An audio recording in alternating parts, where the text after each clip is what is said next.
Hi girls! So over the course of this unit we've been talking about absolute monarchy. Well, today we're actually going to kind of see absolute monarchy come crashing down in England a little bit. We're going to take a look at Parliament starting to limit the power of the English monarchy and an event that we call the English Civil War as well.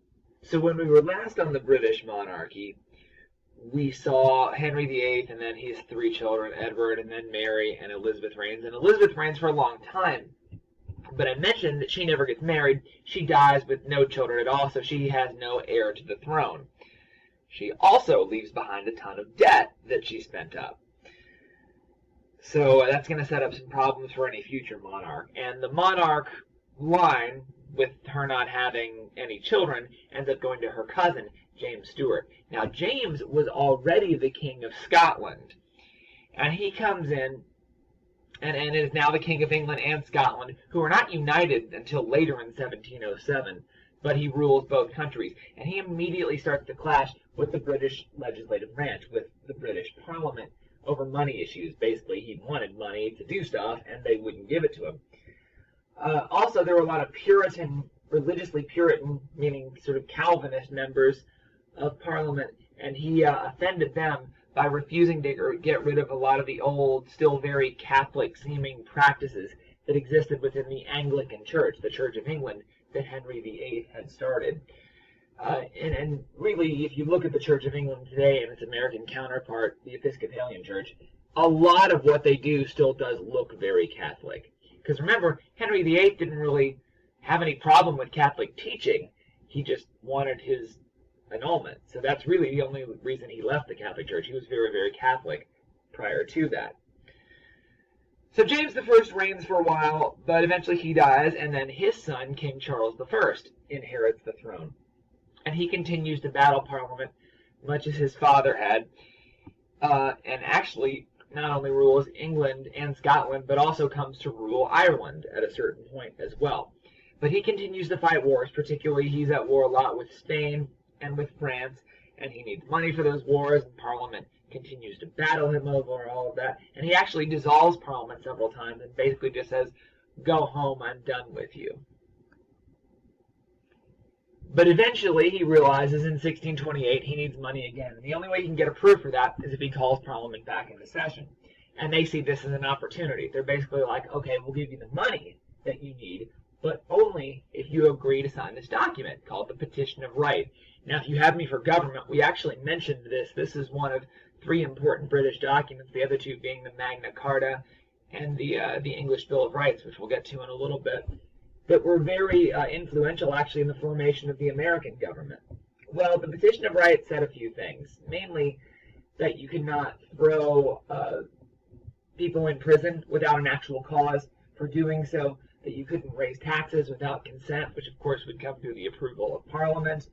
You couldn't force people to house soldiers in their private homes. That's something that's in the U.S. Constitution right there. And also, you could not impose martial law, which is like military rule, in a peacetime, only in an extreme wartime situation. So Charles signs this document, but as soon as he signs it, he starts to ignore it. It's still an important idea because for the first time, you got a monarch signature that actually acknowledges that the law is higher than the king and not the other way around. And if the king is not above the law, then you're not dealing with an absolute monarchy. So this is where absolute monarchy starts to come crashing down in England. Anyway, Charles, Chuck, if you will, dissolves Parliament again and starts fining the people for all sorts of different things to get what he wants. He's going to get his money one way or another. So he keeps fighting with Parliament. He puts a bunch of fines and taxes on the people to keep financing his wars and his projects. Okay, so remember that Charles is ruling over both Scotland and England, and he gets to the point where he wants one religion in both kingdoms, and he wants that religion to be the Church of England, or as we would say, Anglicanism. Now, the Scottish people don't love this, so a lot of the Presbyterian people in Scotland start to rebel. They threaten to invade England, so Charles is going to need to raise an army to fight against them, so guess who he needs again? He needs Parliament, because he needs money, and they're going to take steps to limit his power again, and he's going to keep asking him for money again, Charles at one point is going to try to have a lot of the leaders of Parliament arrested. And this is going to spill over into what we call the English Civil War. The people of London start to choose sides. There are angry mobs. Charles actually has to run away. He raises an army of supporters, and those who support him are appropriately known as the Royalists, or I should say or instead of. But they're also known as the Cavaliers at various times. LeBron James was. I'm just kidding. Some of you probably got that. Anyway, there was another side as well, and they were called the Roundheads. A lot of the Puritans wore this sort of almost like bowl cut kind of situation as for their hair, so they come to be known as the Roundheads. Actually, the Royalists kind of meanly, rudely referred to them as the Roundheads. But that included a lot of the Puritans in Parliament and the supporters of Parliament as well. So at first, it seems like the king might actually have some success. But then the Roundheads find a new leader, a guy named Oliver Cromwell, and he develops this new model army, and he ends up defeating the Royalists.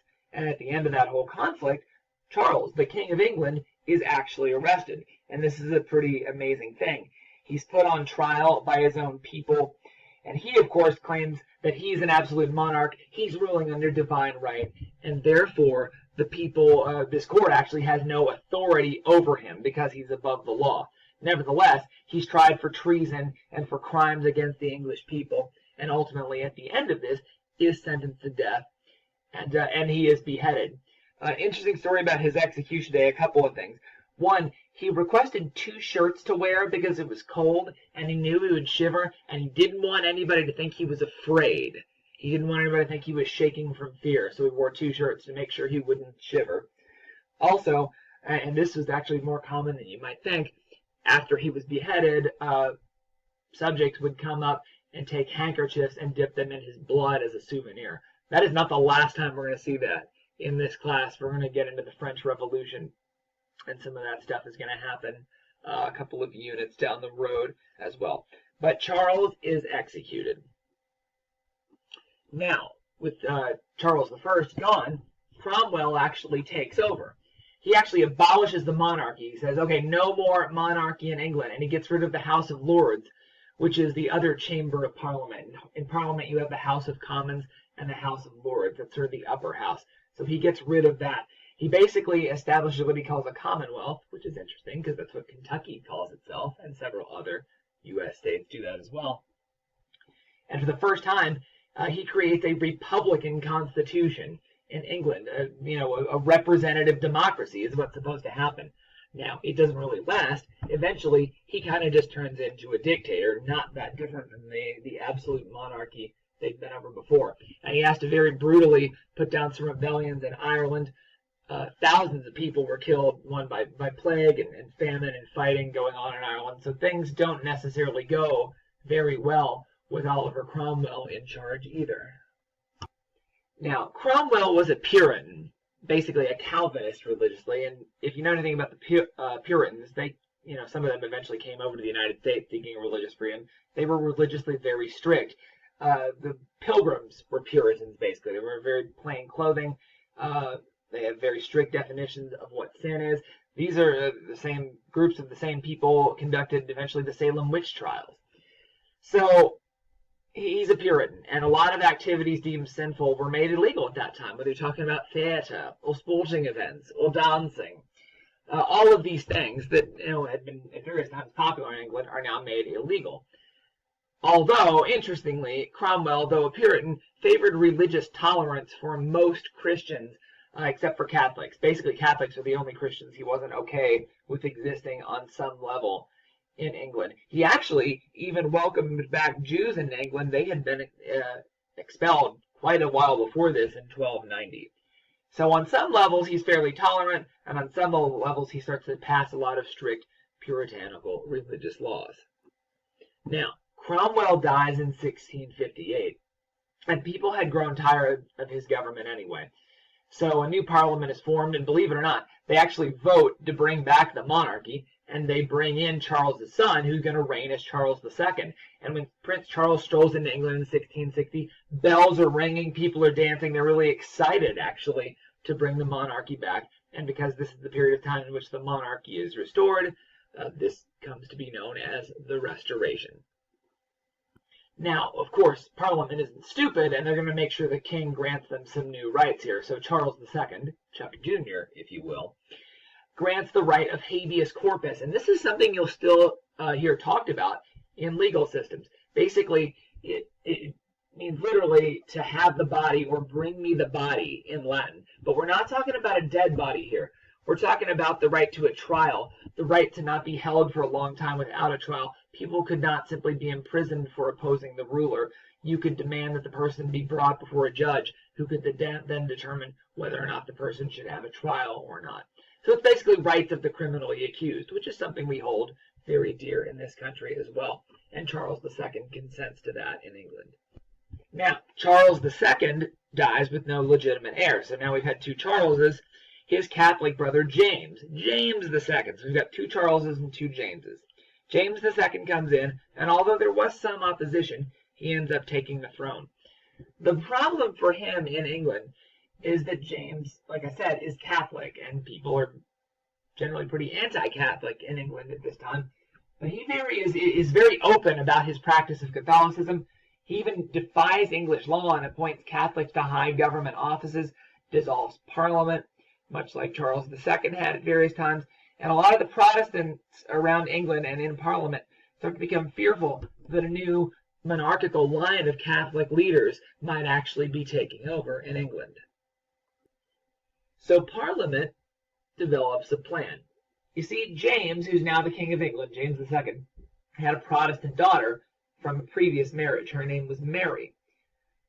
Parliament kind of goes to her and suggests, hey, what if you came in and tried to overthrow your dad? You bring your husband, William of the Netherlands, who's also known as William of Orange. We actually talked about him when he joined the League of Augsburg that opposed Louis XIV when we were talking about France a couple classes ago.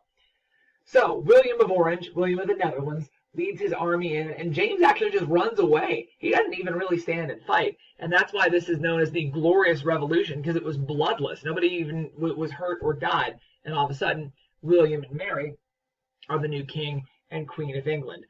There's actually in Virginia a college, the College of William and Mary, exists there even today. That's their logo up in the corner of the screen there.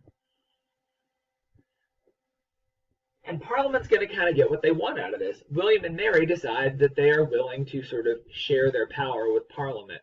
They don't insist on being absolute monarchs.